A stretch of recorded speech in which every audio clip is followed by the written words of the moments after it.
আমাদের কি কি অ্যাচিভমেন্ট হয়েছে এটা তো আপনাদেরকে বলা হয়েছে, এটা নিজের কথা নিজে ভালো বলছি না। তবে একটা জিনিস শুরু বলে রাখি, আমাদের সরকার দায়িত্ব নেওয়ার পরে পূর্ববর্তী বছরে এই সময়ের তুলনায় আমাদের রেমিটেন্স 26% বৃদ্ধি পেয়েছে। যত রেমিটেন্স যোদ্ধা আছেন পৃথিবীর 176টা দেশে বাংলাদেশের রেমিটেন্স যোদ্ধা আছেন, আপনাদের সবার প্রতি বর্তমান সরকারের পক্ষ থেকে, বাংলাদেশের মানুষের পক্ষ থেকে গভীর কৃতজ্ঞতা জানাচ্ছি।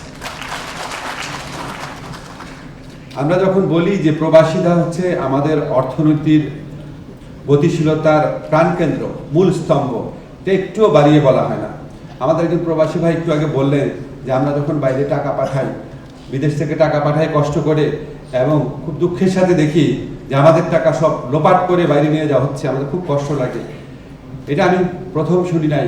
যখন আগে বিদেশে যেতাম, বিভিন্ন এয়ারপোর্টে থামতাম, বিশেষ করে দোহাতে বা দুবাইতে, সবসময় ওনারা এগিয়ে এসে কথাটা বলতো, কষ্ট লাগতো তাদের। এবার যখন আমি দোহাতে গেলাম, আমাদের প্রবাসী ভাই বোনদের সাথে মিলিত হলাম, একটা মিটিংয়ে, একটা কাজে গিয়েছিলাম, তারপর ওনাদের সাথে কথা বললাম।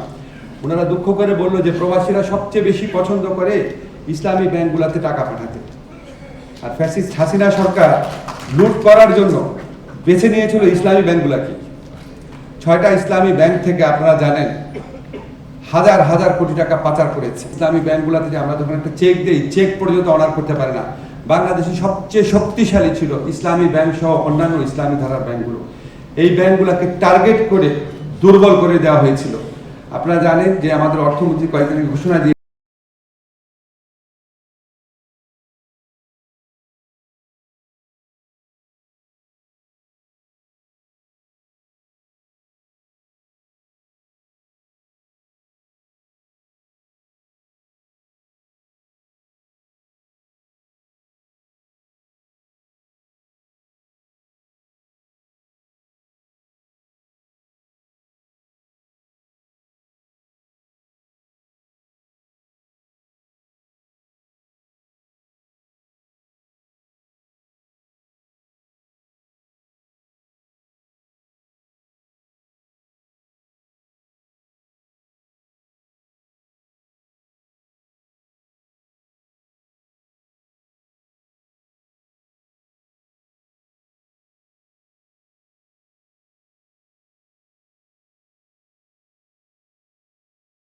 আপনারা জানেন যে ই পাসপোর্টের ব্যাপারে আপনাদের কিছু অনীহা আছে।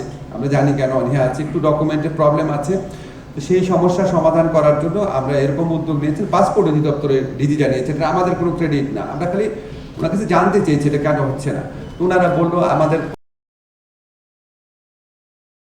বৈদেশিক বিভিন্ন যেখানে শ্রম ঘন এলাকা আর কি, সেখানে ওনারা মেশিন সহ পাঠাবে যাতে বায়োমেট্রিক ডাটা ওইখান থেকেই সংগ্রহ করা যায়, যাতে এটা ইজিয়ার হয়।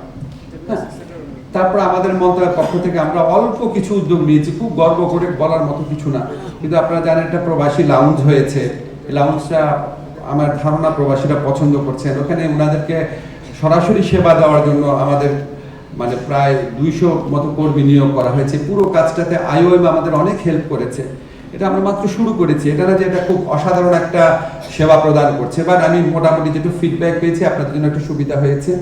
আবার ব্যাংক যেটা আছে প্রবাসী কল্যাণ ব্যাংক, সেখানে সরাসরি এখন রেমিটেন্স পাঠানো যাচ্ছে, কিছুটা হলেও কিছু মানুষের উপকার হচ্ছে।